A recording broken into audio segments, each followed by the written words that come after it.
Title suggestion: Why your search for certainty is wrong. According to the I Ching, you are about to make a decision your competitors are hoping you make. You are looking for a straight line in a world that only moves in circles. You are searching for a yes or a no when the universe is currently whispering, not yet. 3,000 years ago, a king sat in a damp, dark dungeon, facing his own execution. He had no data points, no spreadsheets, and no satellite imagery. All he had were 64 symbols and the observation of how water flows around a rock. That king didn't just survive. He founded a dynasty that lasted 8 centuries. He understood something that modern CEOs, generals, and Silicon Valley founders have spent billions trying to replicate with algorithms. He understood that the most powerful move you can make is never the one that fights the current, but the one that recognizes the tide has already turned. You think you're in control of your trajectory. The I Ching suggests you're actually just a passenger who has forgotten how to read the map. The year is roughly 1050 before the Common Era. The place is the Central Plains of China, a land of warring tribes and ritual sacrifice. The Shang dynasty is collapsing under the weight of its own decadence. King Wen, the progenitor of the Zhou, is a prisoner in the city of Yuli. While the world outside is screaming in chaos, Wen is silent. He is looking at the cracks in tortoise shells. He is watching the way yarrow stalks fall. He is not looking for magic. He is looking for patterns. He realized that human history is not a series of random accidents, but a rhythmic pulse. Expansion, contraction, light, dark, action, stillness. Did you know that the binary code that powers every single device you are using to watch this video, the ones and zeros of modern computing, was directly inspired by these ancient hexagrams? Gottfried Wilhelm Leibniz, the co-inventor of calculus, saw the I Ching and realized the universe could be mapped in 2 states.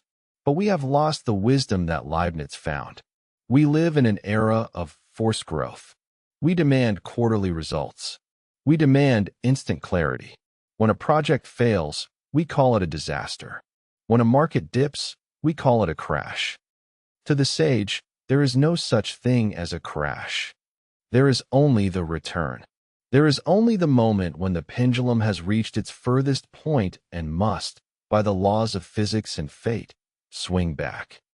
Think of the companies that dominated the world in 2005. Where is Nokia? Where is BlackBerry? They fought the change.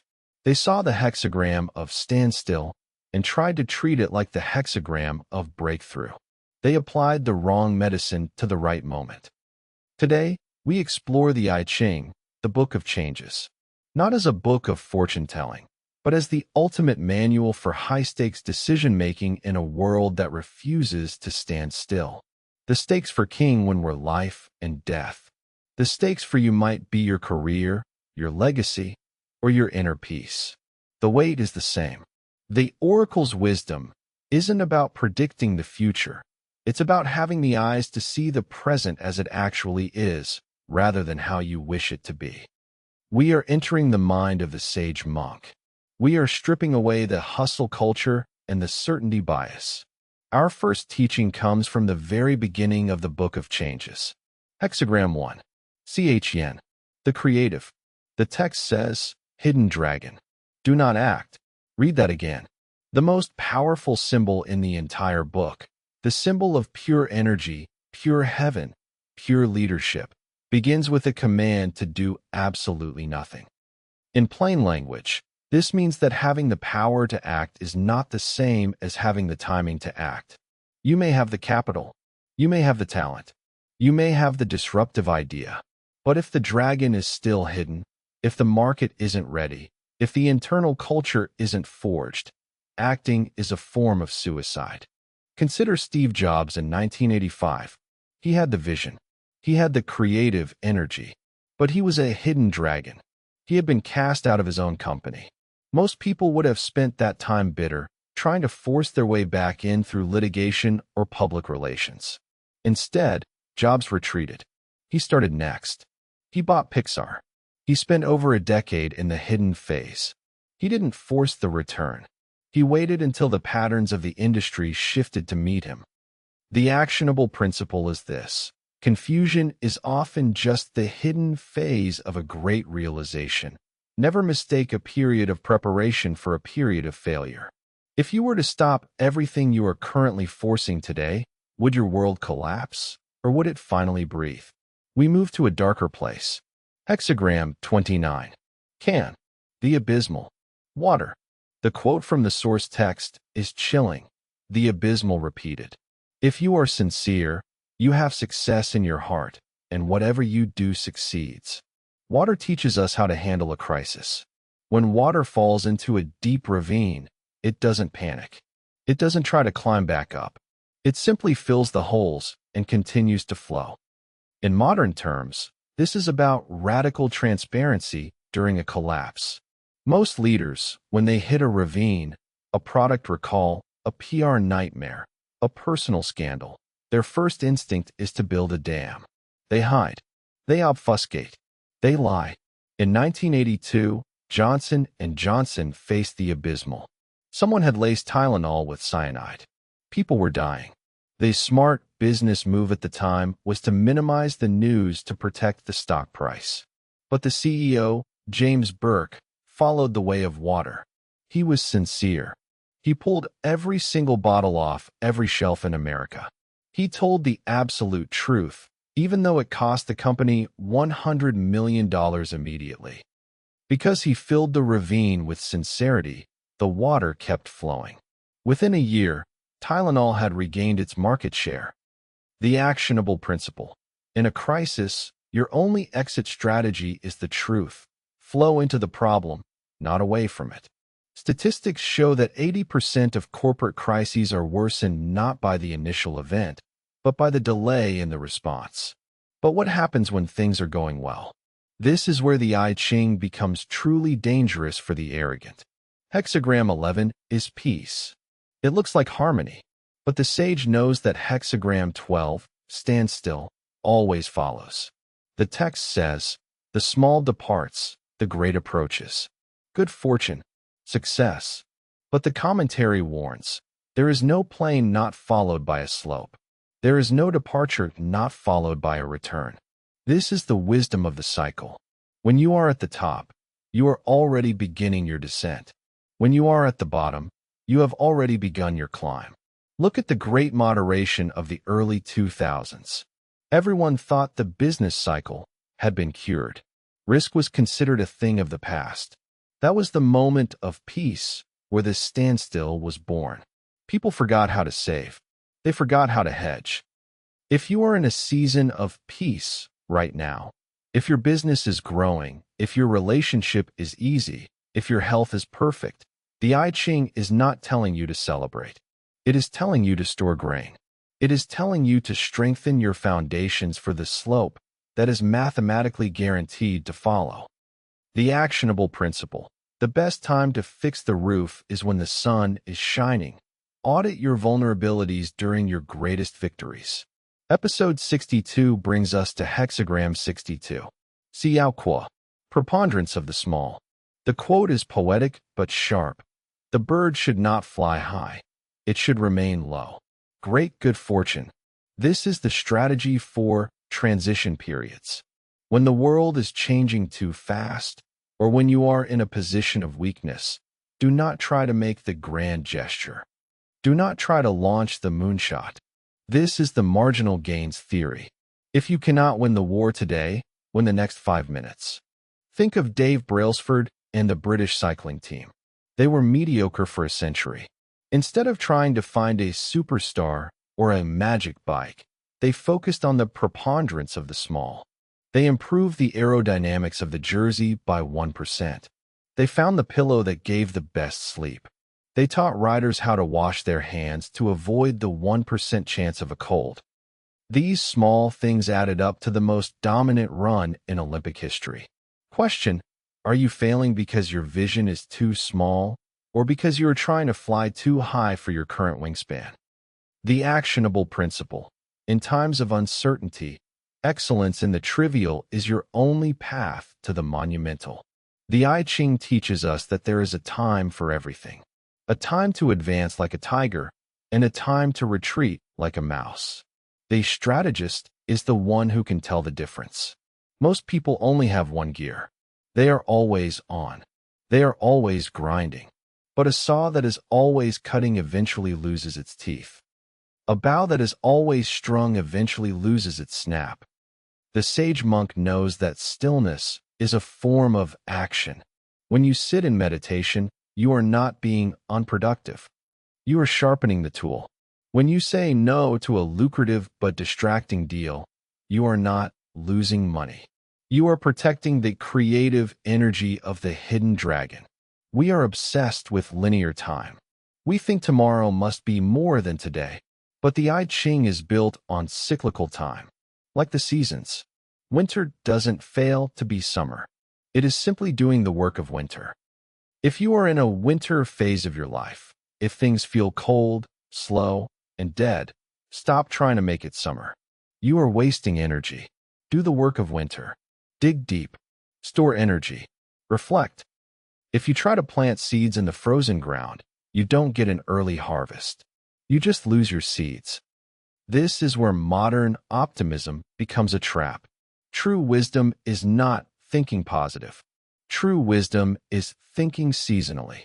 Did you know that the ancient Chinese characters for crisis are often translated as danger and opportunity?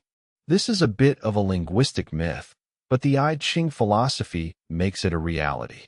In every hexagram of difficulty, there is a change line that leads to success. The danger is the current state. The opportunity is the inevitable change to the next state. Your job is not to fix the state. Your job is to navigate the transition. Let that sink in. You don't fix a storm. You outlast it. You don't fix a bull market. You harvest it. Now, we move from the philosophy of the dungeon to the reality of your week. How do you actually use the book of changes when you have a mortgage to pay and a team to lead? I'm going to give you 3 concrete protocols, not suggestions, actions. First, the wait for the morning protocol. In the I Ching, many hexagrams suggest that it furthers one to cross the great water, but only after consulting the oracle. In modern terms, this means never making a high-stakes decision in the same emotional state where the problem was created. If you receive an insulting email, or a competitor steals a client, or a project hits a wall, you are currently in the hexagram of the abysmal. You are in the ravine. Do not act from the ravine. Commit to a 24-hour observation period. During these 24 hours, you are not allowed to solve the problem. You are only allowed to describe it. Write down exactly what happened, without adjectives. The client left, not the client betrayed me. By the time the sun rises, the change line will usually have revealed itself. You are no longer reacting, you are responding. Second, the hexagram inversion exercise. Every symbol in the I Ching has an opposite. Peace is the opposite of standstill. The creative is the opposite of the receptive. This week, identify your biggest frustration. Now, describe what the perfect opposite state looks like. If you are frustrated by chaos, the opposite is order. Now, here is the sage's secret. The I Ching teaches that the seed of the opposite is already present in your current state. If you are in chaos, look for the one small area where order still exists. Maybe it's just your morning coffee routine. Maybe it's the way you file your taxes. Water that one seed. Stop fighting the chaos and start feeding the order. The system will shift on its own. You don't push the pendulum. You just change where the weight is. Third, the small gains audit. For the next 7 days, I want you to ignore your moonshot goals completely. Put them in a drawer. Instead, apply hexagram 62, the preponderance of the small. Find 3 trivial things in your workflow that are slightly off. A broken link on your website, a messy desk drawer, an unreturned phone call to a friend. Fix them with the same intensity you would use to close $1 million deal. Why? Because how you do these small things is a diagnostic of how you will handle the great things when they approach. You are training your strategy muscle on low-stakes targets so that when the dragon appears, you don't blink. A study by the University of Pennsylvania found that people who focused on process-oriented small wins were 40% more likely to achieve long-term goals than those who focused on the big vision alone. We are afraid of change because we think it means loss. We think that if the good times end, it is a tragedy. But the I Ching tells us that change is the only thing that is permanent.